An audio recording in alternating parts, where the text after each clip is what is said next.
I'm about to reveal something that could save your legs, your heart, and possibly your life. Something about a vitamin that almost nobody is taking. A vitamin that improves blood flow to your legs so dramatically that some research shows improvements up to 1,000% in vascular function. 1,000%. That's not an exaggeration. That's published science. And there's a very high chance you've never heard of this vitamin. Your doctor probably never mentioned it. The supplement aisle at the pharmacy doesn't promote it. But the research is absolutely clear. This vitamin is one of the most powerful tools available for improving circulation, protecting your arteries, and preventing the devastating consequences of poor blood flow. And you have absolutely no idea you're missing it. What I'm about to share will shock you. It goes against everything you've been told about vitamins and circulation. Most people think vitamin E improves blood flow, or vitamin C, or maybe fish oil. Those things can help. But they're not the #1 vitamin for vascular health. They're not even close.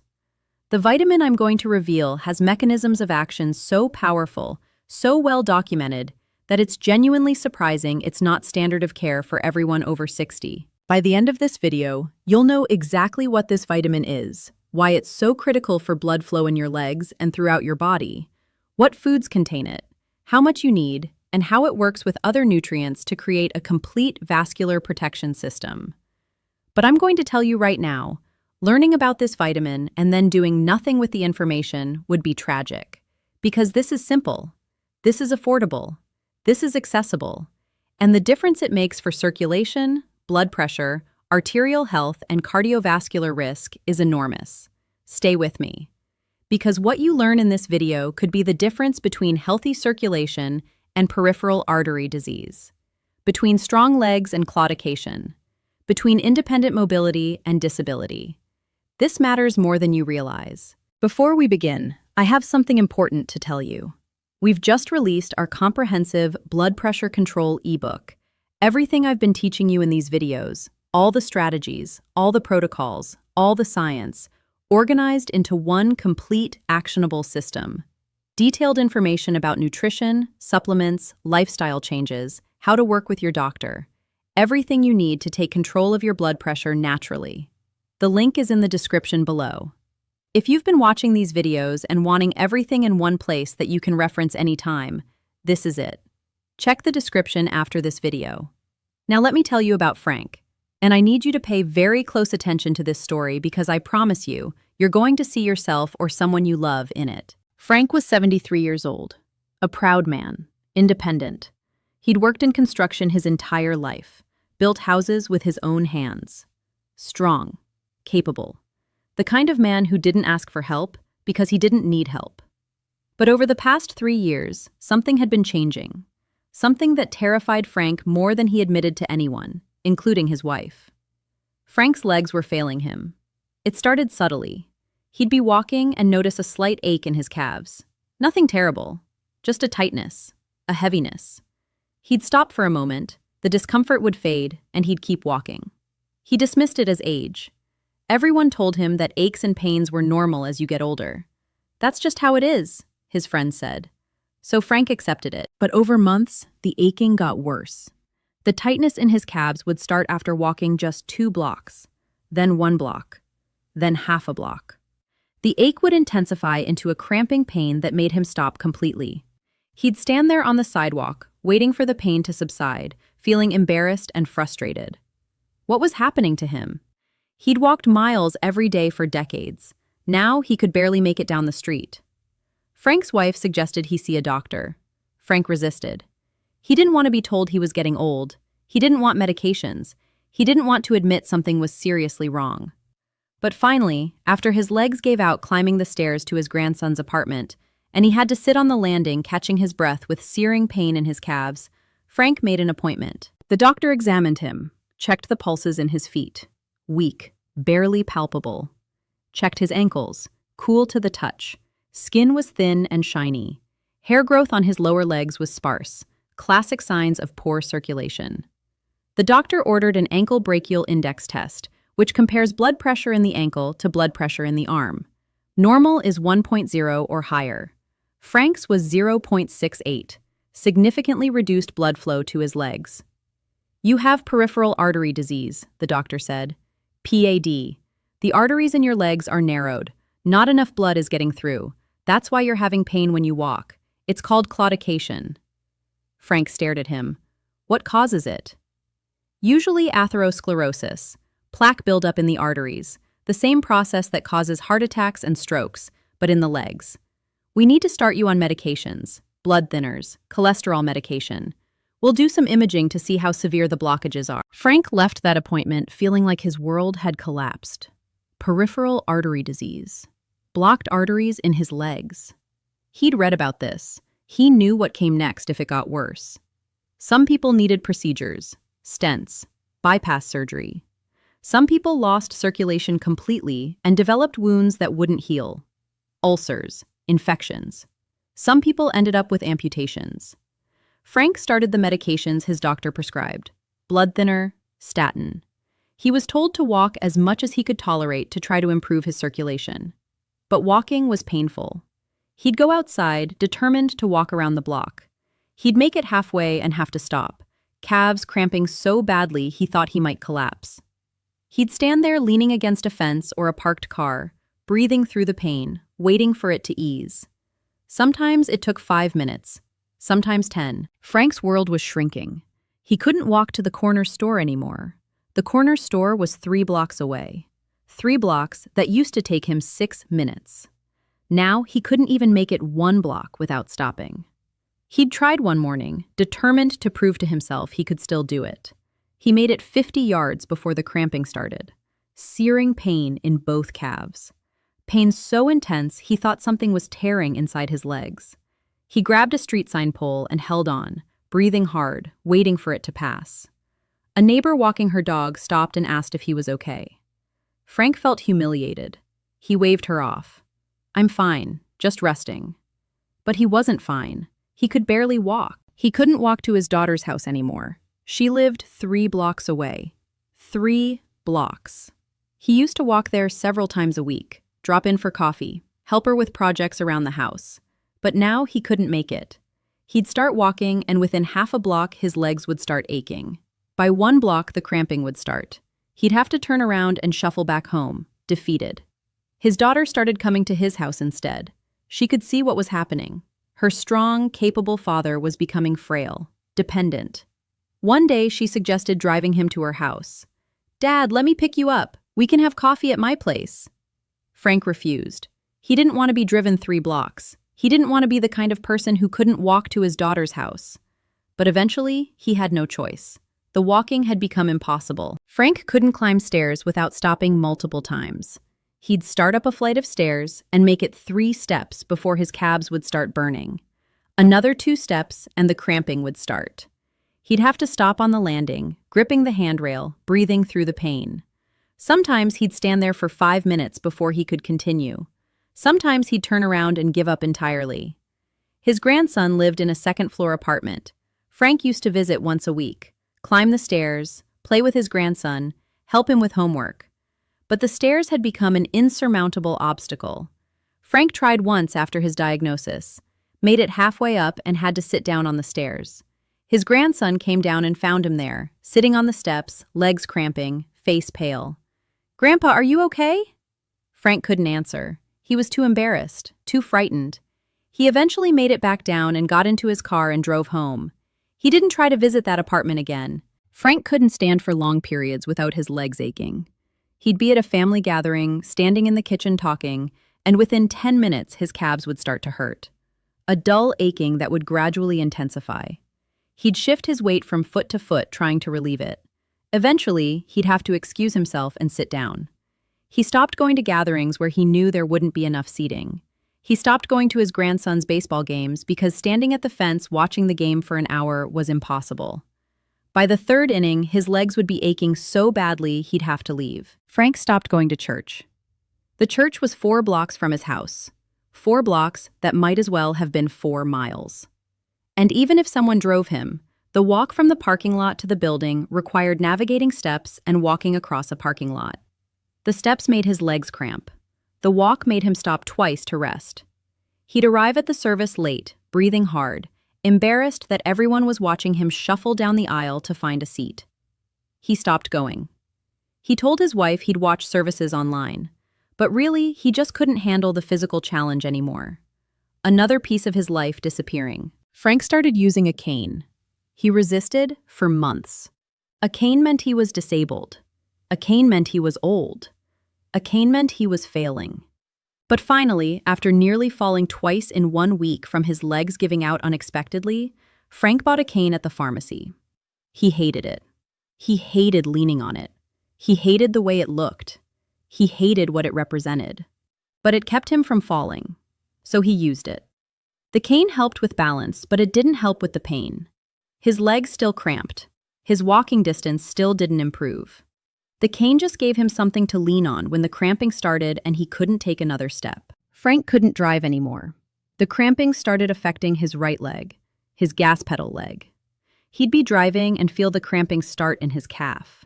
He'd have to pull over and wait for it to pass. One day, he was driving to the grocery store, and the cramping came on so suddenly and severely that he nearly caused an accident. He was in the middle of an intersection when his calf seized. He pushed through the pain and accelerated through the intersection, but it terrified him. What if he'd been on the highway? What if he'd been in heavy traffic? He could have killed someone. Or himself. Frank stopped driving. His wife drove him everywhere now. To doctor appointments, to the grocery store, anywhere he needed to go. Frank sat in the passenger seat feeling like a child, dependent, unable to care for himself, unable to do the basic activities that defined independence. Frank's sleep was destroyed. The pain in his legs didn't stop when he lay down. Sometimes at night, he'd feel cramping in his calves, even though he wasn't moving. He'd lie in bed trying to sleep and feel his calves tighten and ache. Sometimes the pain was bad enough to wake him up. He'd get out of bed and walk around trying to loosen the muscles, but walking made it worse. He'd stand in the dark hallway, shifting his weight, massaging his calves, trying to get comfortable enough to go back to sleep. Some nights he didn't sleep at all.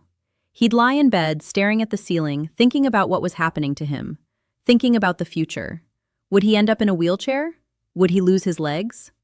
His doctor had mentioned that severe PAD could lead to critical limb ischemia, complete loss of blood flow, tissue death, gangrene, amputation. Frank was terrified of amputation.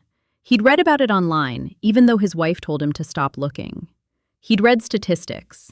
Up to 30% of people with critical limb ischemia end up with amputation. 30%.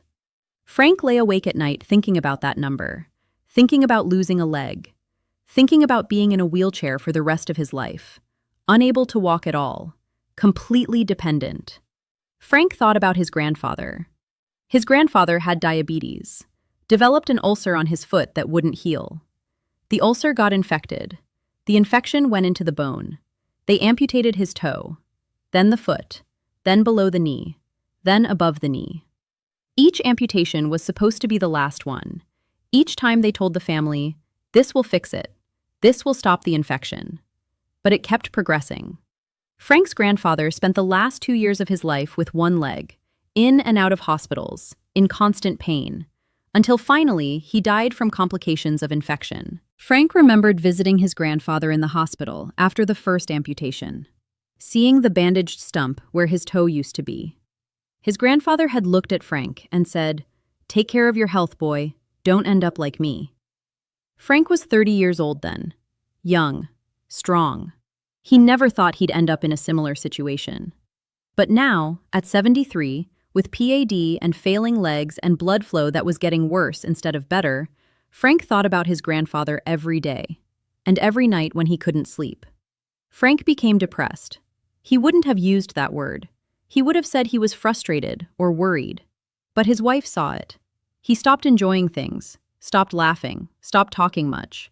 He'd sit in his chair staring at the television without really watching it. When she'd ask what he was thinking about, he'd say, "Nothing." But he was thinking about his legs, about the pain, about the future, about losing his independence entirely. Frank's wife found him crying one night. She came downstairs at 2 a.m. because she'd noticed he wasn't in bed. He was sitting at the kitchen table, in the dark, crying. Not making noise, just sitting there with tears running down his face. "Frank?" she said softly. He looked up at her. "I can't do this anymore," he said. I can't live like this. I'm only 73 and I can't walk. I can't do anything. What's the point? His wife sat with him, held his hand. We'll figure this out, she said. There has to be something, some treatment, something that helps. That's what led Frank to seek a second opinion. His wife insisted. She called his daughter. They made him an appointment with a different doctor. Someone who specializes in circulation, his daughter said. Someone who might know more. Frank came to see me carrying a thick folder of medical records. Test results, imaging reports, medication lists. He sat down heavily in the chair across from my desk and said, "My doctor says this is just going to keep getting worse, that PAD doesn't reverse, that the best we can do is slow it down. But I'm 73 and I can't walk 50 yards. If this is as good as it gets, I don't know how I'm going to live." I looked through Frank's records. The imaging showed extensive calcification in his femoral and popliteal arteries, the arteries supplying his legs. The plaques weren't just cholesterol, they were calcified, hard, like bone deposits inside the arterial walls. This was critical because calcified plaques are different from soft plaques. They're more dangerous, more difficult to treat, less responsive to standard therapies. I asked Frank detailed questions about his medical history, his diet, his supplements. And then I asked a question nobody had asked before. Has anyone ever checked your vitamin K2 level? Frank looked at me blankly. Vitamin K2?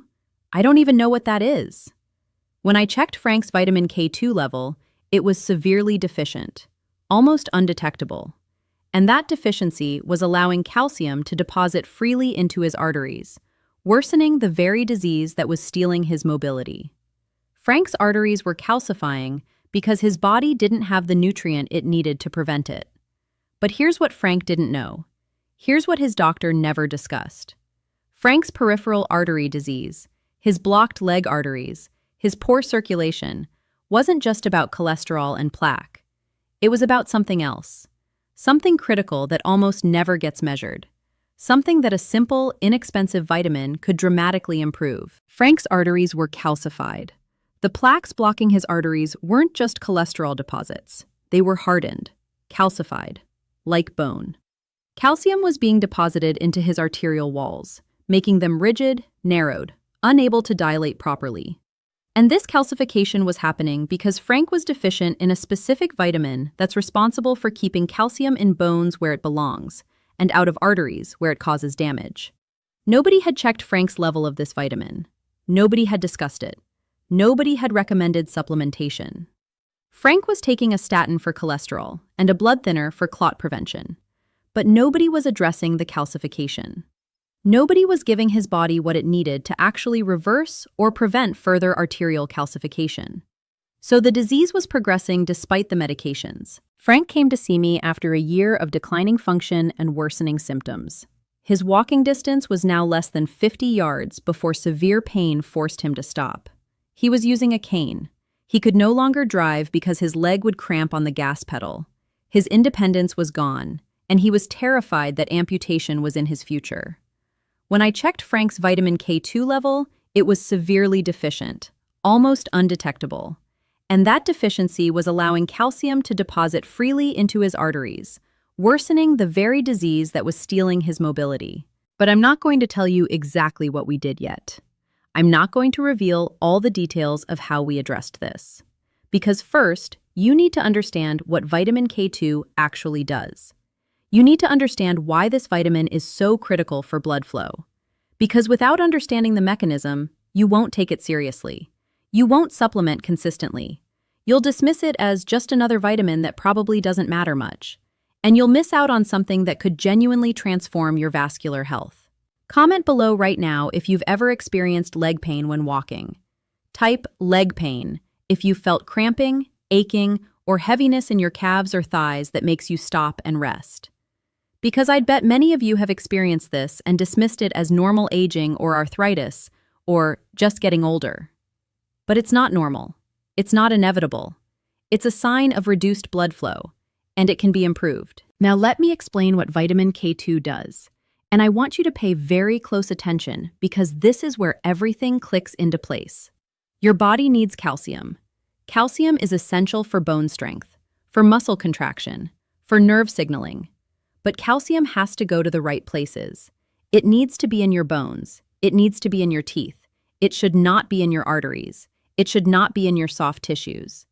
When calcium deposits in your arteries, it causes calcification, hardening, narrowing, reduced blood flow, increased blood pressure, increased risk of heart attack and stroke. Your body has proteins that direct calcium to the right places. These proteins are called vitamin K-dependent proteins. They require vitamin K to function. Without adequate vitamin K, these proteins don't work properly. Calcium goes to the wrong places. It deposits in arteries instead of bones. Your bones become weaker. Your arteries become harder. Both problems simultaneously from the same deficiency. There are two forms of vitamin K. Vitamin K1, which is found in leafy green vegetables, is primarily involved in blood clotting. Vitamin K2, which is found in fermented foods and animal products, is primarily involved in calcium metabolism. It activates the proteins that direct calcium into bones and away from arteries. The most important of these proteins is called matrix GLA protein, or MGP. This protein is found in arterial walls. When it's activated by vitamin K2, it prevents calcium from depositing in the arterial wall. It essentially grabs calcium and pulls it away from the artery before it can form a calcified plaque. But if you're deficient in vitamin K2, MGP can't activate. It can't do its job. Calcium deposits freely in your arteries. Calcification progresses. Arteries stiffen and narrow. Research has shown that people with low vitamin K2 status have dramatically higher rates of arterial calcification. Studies using CT scans to measure coronary artery calcium have found that people with the lowest vitamin K2 intake have the highest calcium scores. People with the highest vitamin K2 intake have the lowest calcium scores. The correlation is powerful and dose-dependent. And here's what's remarkable. Vitamin K2 doesn't just prevent new calcification. It can actually reverse existing calcification. Studies have shown that supplementing with vitamin K2 can reduce arterial calcium deposits over time. The calcium gets mobilized out of the arteries and redistributed to bones where it belongs. Arteries become more flexible. Blood flow improves. This isn't theoretical. This is documented in peer-reviewed research. For someone like Frank, with peripheral artery disease and calcified plaques blocking blood flow to his legs, vitamin K2 supplementation could be transformative. By activating MGP and other vitamin K-dependent proteins, vitamin K2 could potentially reduce the calcification in his leg arteries, improve arterial flexibility, enhance blood flow, reduce his walking pain, and slow or stop the progression of his disease. But almost nobody knows this. Vitamin K2 is one of the most underappreciated and underutilized nutrients in all of medicine. It's not routinely measured. It's not routinely recommended. Most doctors don't learn about it in medical school. Most people have never heard of it. Are you starting to feel angry? You should be, because this information could prevent heart attacks, strokes, peripheral artery disease, amputations. But it's not being taught. It's not being promoted. There's no pharmaceutical company marketing vitamin K2 because it's a simple, inexpensive nutrient that can't be patented and doesn't generate billions in profits. Now, before I tell you exactly how much vitamin K2 you need and what foods contain it, I want to remind you about our blood pressure control ebook. If you're learning this information and thinking, I want all of this organized in one place that I can reference and implement, that's exactly what the ebook is. Complete protocols for blood pressure, circulation, arterial health, all the supplements with specific dosing, all the dietary strategies, how to work with your doctor, everything in one comprehensive guide. Link is in the description. Check it out after this video. And here's something important. If you're finding this video valuable, if you're learning things you've never heard before, please hit the like button right now. It helps this video reach more people. More seniors who need this information. More people struggling with circulation problems who have no idea that vitamin K2 exists. Your like genuinely helps get this information to the people who desperately need it. So please, take 2 seconds and hit like.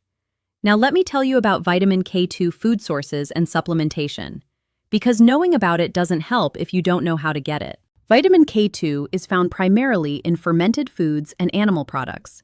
The richest source by far is a Japanese fermented soybean dish called natto. One serving of natto contains more vitamin K2 than you'd get from a week of typical Western eating. But natto is an acquired taste. It's slimy, stringy, has a strong smell, and most people who didn't grow up eating it find it unpalatable. Other good sources of vitamin K2 include grass-fed butter, grass-fed cheese, egg yolks from pasture-raised chickens, liver, and other organ meats. The reason grass-fed and pasture-raised matter is that animals eating green plants convert the vitamin K1 in those plants into vitamin K2, which then concentrates in the animal's fat and organs. Grain-fed animals don't produce nearly as much vitamin K2. Here's the problem.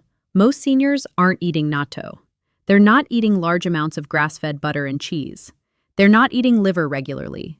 They're not specifically seeking out eggs from pasture-raised chickens, which means most seniors are not getting adequate vitamin K2 from diet. Studies suggest that the vast majority of Americans are functionally deficient in vitamin K2. This is where supplementation becomes important. Vitamin K2 supplements are widely available. The most common forms are MK4 and MK7. MK7 is generally preferred because it has a longer half-life in the body and requires less frequent dosing. Typical supplementation doses range from 100 to 200 micrograms daily. But here's something critical that most people miss. Vitamin K2 doesn't work alone. It works synergistically with vitamin D and magnesium. These three nutrients form a system. They depend on each other. Taking one without the others can actually create imbalances. Vitamin D increases calcium absorption from food. That's important for bone health. But if you're taking vitamin D and increasing calcium absorption without adequate vitamin K2 to direct that calcium into bones, where does the calcium go? Into your arteries, into your soft tissues. Supplementing with high-dose vitamin D without adequate K2 can potentially accelerate arterial calcification. This is why many vitamin D supplements now include vitamin K2. They work together.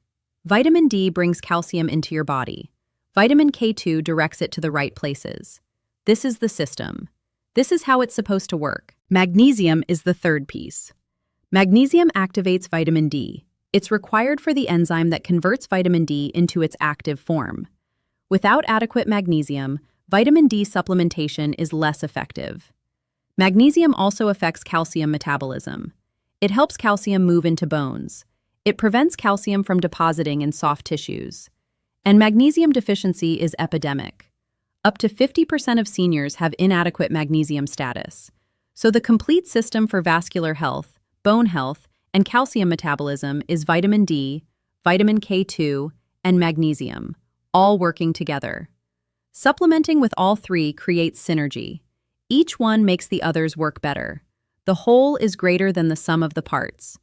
Now let me tell you what happened when Frank started this complete system. Working with his physician, Frank began supplementing with vitamin K2 as MK7, 180 micrograms daily.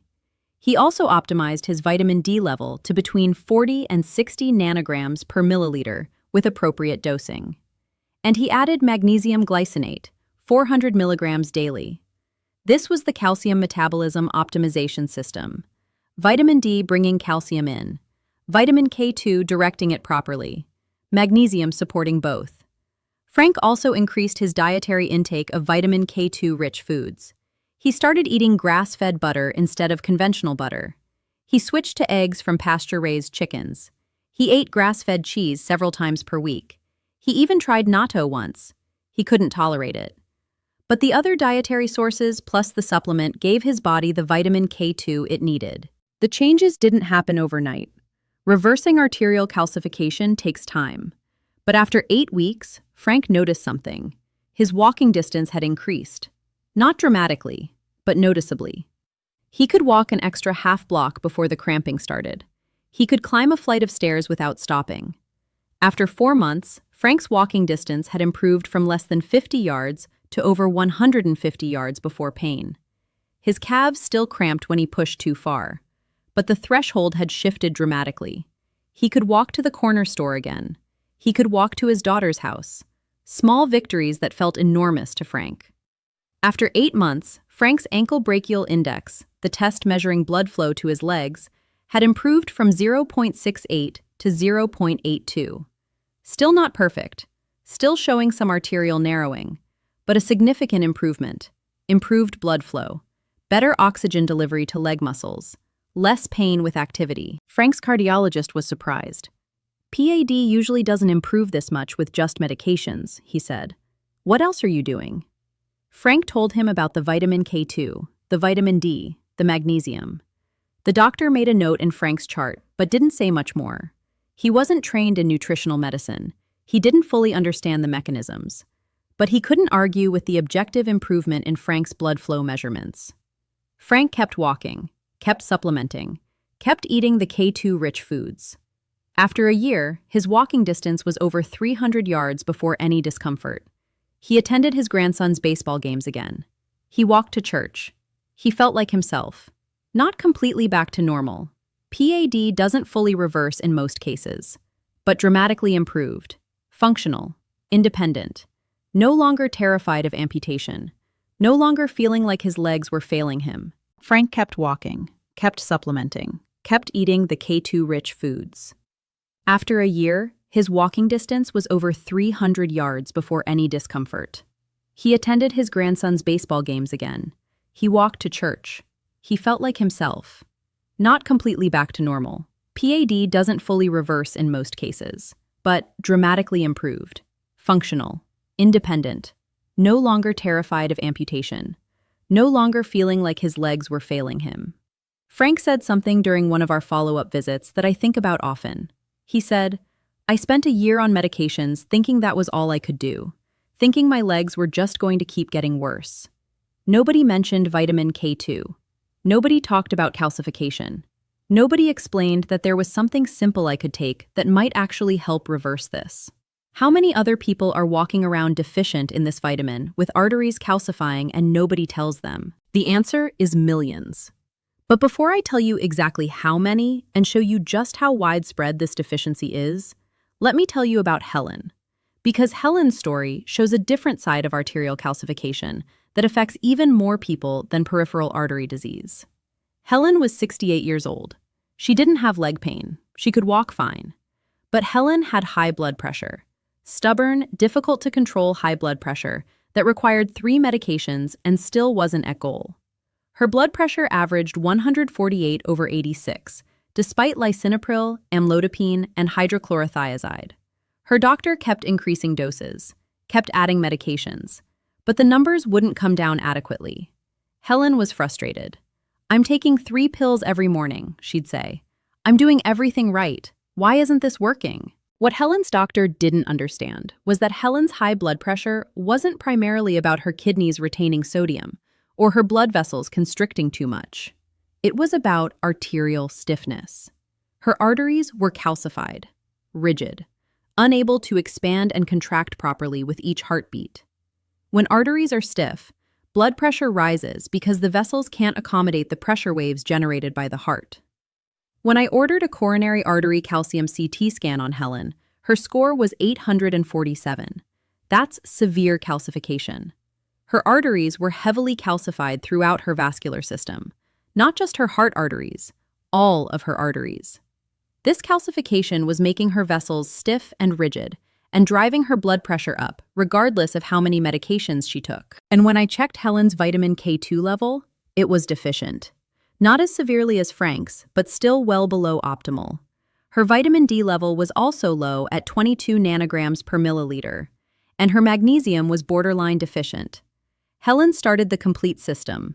Vitamin K2, 180 micrograms daily as MK7. Vitamin D3, 5,000 IU daily to bring her level up to the 50 range. Magnesium glycinate, 400 milligrams daily. She also increased her dietary K2 from grass-fed butter and cheese and pasture-raised eggs. After 3 months, Helen's blood pressure started dropping. 142/82. Then 136/80. Then 132/78. Her doctor was amazed. "What changed?" he asked. Helen told him about the vitamins. He was skeptical, but couldn't argue with the blood pressure readings. After 6 months, Helen's blood pressure was consistently 128/76. Her doctor reduced one of her 3 medications. After a year, her blood pressure was 124/74 on just 1 medication at a low dose. The vitamin K2 had reduced her arterial calcification enough to improve arterial flexibility. Her vessels could expand and contract properly again. The blood pressure responded because we'd addressed the underlying problem, the calcification. Helen and Frank represent 2 different presentations of the same underlying problem, arterial calcification. In Frank, it manifested as peripheral artery disease and leg pain. In Helen, it manifested as resistant hypertension. But both were caused by the same deficiency: inadequate vitamin K2, inadequate vitamin D, inadequate magnesium. The system that directs calcium properly was broken in both of them. Now, if you're still watching, I need you to do something. Leave a comment below right now telling me if you have high blood pressure that won't come down despite medications, or if you have leg pain when walking. Type high BP or leg pain, or both if you have both. This is important. Your comments help this video reach more people. The algorithm sees engagement and pushes the video to more seniors who desperately need this information. More comments literally means more lives potentially changed. So please take 10 seconds and comment. And if you haven't hit the like button yet, please do it now. Before I go any further into the protocols and specifics, hit like. It takes 2 seconds and it helps this reach the people who need it most. Now let me explain in more detail exactly how the vitamin D, K2, and magnesium system works together. Because understanding this makes everything click into place. Vitamin D increases calcium absorption from your intestines. When you eat food containing calcium, vitamin D facilitates that calcium getting absorbed into your bloodstream. This is important for bone health. You need calcium in your bloodstream so it can be deposited into bones, making them strong and dense. Without adequate vitamin D, calcium just passes through your digestive system and comes out the other end. Your bones don't get the calcium they need. Osteoporosis develops. So vitamin D is essential. Deficiency is harmful. But here's the problem. If you're taking vitamin D and successfully increasing calcium absorption, where does that calcium go? It needs to go to your bones. But calcium doesn't automatically go to the right place just because it's in your bloodstream. It needs to be directed. It needs proteins that grab it and transport it to bones. This is where vitamin K2 comes in. Vitamin K2 activates 2 critical proteins, osteocalcin and matrix GLA protein, or MGP. Osteocalcin is produced by bone-building cells called osteoblasts. When osteocalcin is activated by vitamin K2, it binds calcium and brings it into the bone matrix, where it mineralizes and strengthens the bone. Without adequate vitamin K2, osteocalcin remains inactive. It can't bind calcium. It can't bring calcium into bones. Bones stay weak even though calcium is circulating in the bloodstream. Matrix GLA protein, MGP, works in the opposite direction. It's found in soft tissues, especially arterial walls. When MGP is activated by vitamin K2, it prevents calcium from depositing in those soft tissues. It essentially grabs calcium that's trying to deposit in the arterial wall and pulls it away. It protects the artery from calcification. Without adequate vitamin K2, MGP remains inactive. It can't protect the artery. Calcium deposits freely. Calcification progresses. So vitamin K2 has a dual action. It brings calcium into bones through osteocalcin activation, and it keeps calcium out of arteries through MGP activation. Both actions require vitamin K2. Both actions fail when vitamin K2 is deficient. Now add vitamin D to this picture. If you're taking vitamin D without adequate K2, you're increasing calcium absorption but not directing that calcium properly. More calcium enters your bloodstream. But without K2, osteocalcin can't bring it into bones efficiently, and MGP can't keep it out of arteries effectively. Where does the calcium go? It deposits wherever it can, including your arteries. Arterial calcification accelerates. This is why high-dose vitamin D supplementation without adequate K2 can potentially worsen arterial calcification. Studies have shown this. People taking high-dose vitamin D alone show increased vascular calcium over time. But people taking vitamin D together with K2 show decreased vascular calcium and increased bone density. The combination works. Either nutrient alone can create imbalances. Now add magnesium. Magnesium is required for over 300 enzyme systems in your body. One of those systems is the enzyme that converts vitamin D from its storage form into its active form. This conversion happens in your kidneys. The enzyme that does it is called 1-alpha hydroxylase, and it requires magnesium to function. Without adequate magnesium, this enzyme doesn't work well. Your vitamin D can't activate properly. Even if you're taking vitamin D supplements, even if your storage form levels look okay, if you're magnesium deficient, your active vitamin D is low. And if active vitamin D is low, calcium absorption is impaired. Magnesium also directly affects calcium metabolism independent of vitamin D and K2. Magnesium competes with calcium at certain binding sites.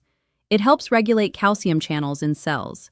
It prevents calcium from depositing in soft tissues through mechanisms separate from K2. Having adequate magnesium provides another layer of protection against arterial calcification. And magnesium deficiency is epidemic. Studies estimate that 45 to 50% of Americans don't get adequate magnesium from their diet. Modern agriculture has depleted magnesium from soil. Processed foods contain almost no magnesium. Many medications deplete magnesium, including proton pump inhibitors for acid reflux, diuretics for blood pressure, and others. Chronic stress depletes magnesium. Aging reduces magnesium absorption efficiency in the gut. So most seniors are functionally deficient in all three nutrients: vitamin D, vitamin K2, and magnesium. All three deficiencies working together to create a perfect storm of arterial calcification and bone loss. Calcium being absorbed but not directed properly. Calcium depositing in arteries. Calcium not adequately depositing in bones.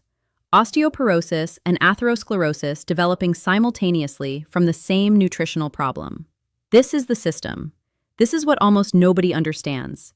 And this is why supplementing with all three nutrients together creates such dramatic improvements. You're not just adding nutrients, you're restoring a system. You're giving your body the tools it needs to direct calcium properly. Bones get stronger, arteries get less calcified, blood pressure improves, circulation improves, cardiovascular risk drops. The research supporting this is substantial and growing. The Rotterdam study, a large, long-term study of over 4,800 people, found that people with the highest dietary intake of vitamin K2 had a 57% reduction in death from cardiovascular disease compared to people with the lowest intake. 57%. That's massive. And they had significantly less arterial calcification, measured by various methods. Another study published in the journal Thrombosis and Hemostasis looked at vitamin K2 supplementation in people with chronic kidney disease, who have especially high rates of vascular calcification. The group receiving vitamin K2 showed stabilization or even regression of arterial calcification, while the control group showed progression. Vitamin K2 was literally reversing calcification in people with advanced disease. Studies on the vitamin D-K2 combination show similar results. People taking both together show improved bone density and reduced arterial calcification. People taking high-dose vitamin D alone show increased arterial calcification in some studies. The combination is synergistic and protective. Either alone can create problems.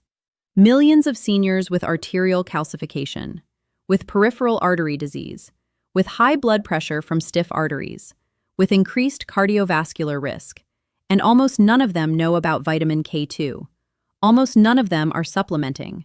Almost none of them are optimizing the vitamin D K2 magnesium system. If you're still watching, thank you. I need you to do something right now. Leave a comment below.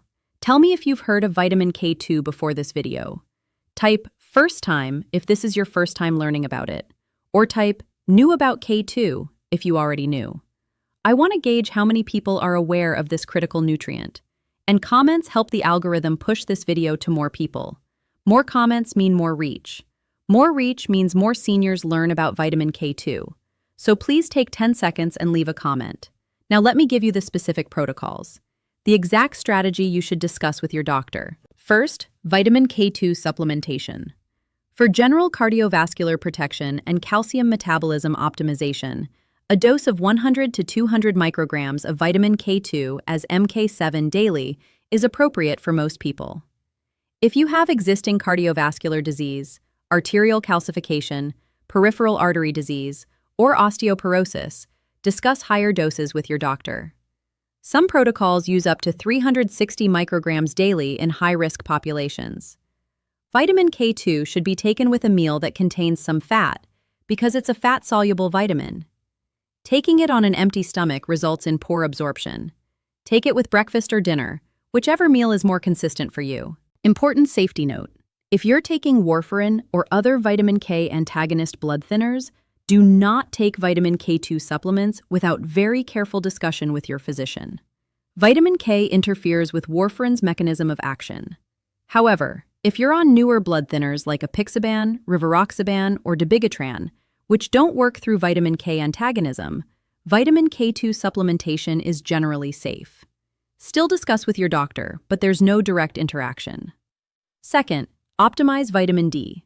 Have your vitamin D level checked with a 25-hydroxy vitamin D blood test. Target a level between 40 and 60 nanograms per milliliter.